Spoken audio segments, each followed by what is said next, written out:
বুঝতে পেরেছেন? অতএব আমরাও খুব তাড়াতাড়ি আপনাদেরকে সংকেত দেবো। ঊর্ধ্বতন কর্তৃপক্ষের সঙ্গে কথা প্রায় শেষ, আমাদের অলরেডি ইঙ্গিত দিয়ে দিয়েছে, তাও আমরা আরেকটু ওয়েট করব। এই মাসটা পুজোর মাস থেকে আশা করি বাংলাদেশের কাগজ ছাড়া ও বাংলাদেশের হিন্দু প্রমাণ করতে পারলে প্রত্যেকেই যাতে সিটিজেনশিপ পায় তার ব্যবস্থা আশা করি পুজোর পরপরই এটা হয়ে যাবে। কিন্তু আমাদের দেশের সুরক্ষা আমাদেরকে দেখতেই হবে। এখানে অনেক বাংলাদেশ থেকে অনুপ্রবেশকারী আছে, ইসলামিক উগ্রপন্থীরা আছে, বার্মা থেকে ওরা চলে এসছে। এই সমস্ত কিছু দেখে আমাদের যাদের কাগজ আছে ন্যূনতম, আমরা আমাদের কাগজ জোগাড় করব।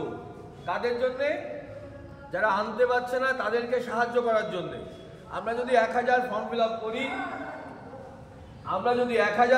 আপ করি, তাহলে আমরা চাইছি কম করে 700 ফর্ম ফিল আপ কাগজ দিয়েই হোক, তারপরে 400 ফর্ম ফিল আপ অরিজিনাল দিয়ে হোক, 300 ফর্ম ফিল আপ জেরক্স দিয়ে হোক। আর যারা সত্যি অনেক 40 বছর 50 বছর আগে এসছে তাদেরটা কাগজ ছাড়াই হোক।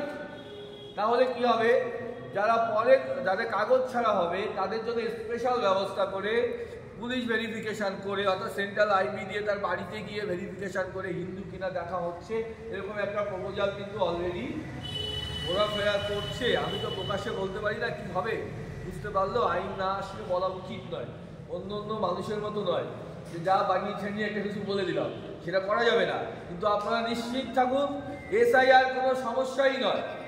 ধরে নিলেন এই প্রক্রিয়া শুরু হয়ে গেছে, সিটিজেনশিপের জন্য অ্যাপ্লিকেশন করলে এমএইসে ফাইল নাম্বার পড়ে যাবে, ওই ফাইলের কাগজটা দেখালে ওই আইনে লেখা আছে, আমাদের সিটিজেনশিপ অ্যামেন্ডমেন্ট অ্যাক্ট সিএএ 2019-এর আইনে পরিষ্কার লেখা আছে, যেদিন অ্যাপ্লিকেশন করলে ওই দিন পর্যন্ত যা অধিকার যা সুযোগ আপনি অর্জন করেছেন, কোনো সুযোগ এবং অধিকার থেকে আপনাকে বঞ্চিত করা যাবে না। তাহলে ভোটাধিকার আমাদের অধিকার, আমাদের যে ভোটার কার্ডে নাম, ভোটার কার্ড রয়েছে, ভোটার লিস্টে নাম রয়েছে, ওটা অধিকার। এবং অ্যাপ্লিকেশন করার দিন করার আগে আমাদের অধিকার ছিল। অতএব এই অ্যাপ্লিকেশন যদি আমরা করি তাহলে গভীরভাবে চিন্তা ভাবনা চলছে, অ্যাপ্লিকেশনের ফর্মের রিসিপ্ট কপিটা দিলেই নির্বাচন কমিশন আমার যদি নাম থেকে থাকে ভোটার কার্ডে, সেটা নাম থাকবে, স্থিত অবস্থায় থাকবে। এই প্রক্রিয়া অলরেডি শুরু হয়েছে। অতএব এই টোটাল আইনটা কিন্তু বাংলাদেশের নির্যাতিত হিন্দুরা, মুসলমান দ্বারা, ইসলামিক উগ্রপন্থীর দ্বারা আমরা আসতে বাধ্য হয়েছি। আপনারা দয়া করে শিরদার এখানে যারা আছে, শিরদারা সোজাই আছে, আপনারা তো আসতো না এখানে, অনেকে আসার ইচ্ছা রয়েছে, বাইরে ঘুরে বেড়াচ্ছে। অতএব আপনারা সাহস করে এক্সাম্পল হয়ে যান, উদাহরণ হয়ে যান। এই যে আমি অ্যাপ্লিকেশন করেছি, আমরা কি করবে করব। আমরা বলছি আপনাদের কারো যদি কখনো কোথাও সমস্যা হয় অ্যাপ্লিকেশন করতে গিয়ে, অ্যাপ্লিকেশন করার পরে রাজনৈতিক প্রশাসনিক যা সমস্যা হয় আমাদের শরণাপন্ন হবেন, বিশ্বাস করুন আমরা সেখানে ছুটে যাব, আপনার সঙ্গে আমরা থাকবো। আপনার ইস্যুটা আপনার একার ইস্যু নয়, এটা আমাদের জাতীয় ইস্যু। অতএব এটা নিয়ে নিজেকে কখনো একা ভাববেন না। তাই আমরা বলছি খুব তাড়াতাড়ি আরও সিম্পলিফিকেশন হয়ে যাবে। যার যা কাগজ জোগাড় করতে পারেন বাংলাদেশের আগে নিয়ে আসুন, না একান্ত না পারলে একটু ওয়েট করুন। আপনাদেরকে কিন্তু আমরা সিটিজেনশিপের ব্যবস্থা করে দেওয়ার চেষ্টা করব, আপনাদের সঙ্গে থাকব। আর খুব তাড়াহুড়ো করবেন না, অ্যাপ্লিকেশন ধীরে সুস্থে কাগজটা গুছিয়ে করতে হবে। আপনাদের বলা হয়েছে কবে বাংলাদেশ থেকে আপনি এসছেন, সেটা আপনার করে ছেড়ে দেওয়া হলো, আপনি লিখবেন। কিন্তু একবার লিখে জমা দিলে ওখান থেকে ব্যাক করতে গেলে প্রমাণ দিয়ে ব্যাক করতে হবে।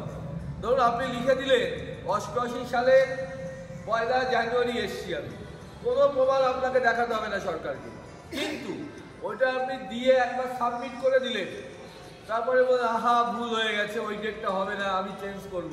চেঞ্জ করতে গেলে কিন্তু আপনাকে প্রমাণ দিয়ে চেঞ্জ করতে হবে, কেন আপনি ওই ডেটটা না বলছেন, কেন নতুন ডেট দিতে চাইছেন।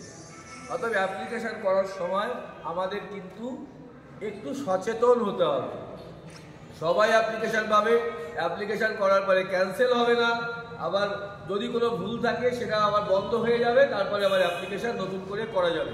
এবং হাইকোর্টে একাধিক রুলিং আছে, আমার কাছে প্রচুর কেস রয়েছে যে বাংলাদেশি হিসাবে কেস রয়েছে, সেখানে হাইকোর্টের মাননীয় বিচারপতিরা বলছেন আরে আপনার বিরুদ্ধে বাংলাদেশি হিসাবে কেস, আপনি সিটিজেনশিপের জন্য অ্যাপ্লিকেশন করুন, সার্টিফিকেট পাওয়ার দরকার নেই, ওই রিসিট কপিটা আমাকে দেখান, তাতেই আপনাকে আমরা এখান থেকে খালাস করে দিচ্ছি।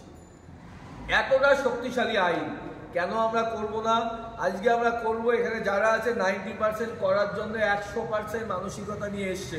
এর প্রায় প্রত্যেকেই আমার ব্যক্তিগতভাবে পরিচিত বা অনেকে করে ফেলেছিল উৎসাহ দান করার জন্য। ওই যে মাস্টারমশাই আছেন, কালকে হয়ে গেছে অ্যাপ্লিকেশন, 14 তারিখে অ্যাপ্লিকেশন হয়ে গেছে, ওনার ওয়াইফ পেয়ে গেছে, উনি আজকে করবে। এবং প্রচুর লোক রয়েছে, খোলস ছেড়ে বেরিয়ে আসতে হবে। আপনারা এই যে আজকে এখানে আমরা 40 জন আছি, এই 40 জন যদি বেরিয়ে বলেন যে ভাই আমাদের কোনো ভয় নেই, বরং এটা না করলে ভয় আছে, আপনারা ভয় দেখালেন, অন্যকে ভয় দেখাবেন, আমাদের ভয় দেখাবেন না।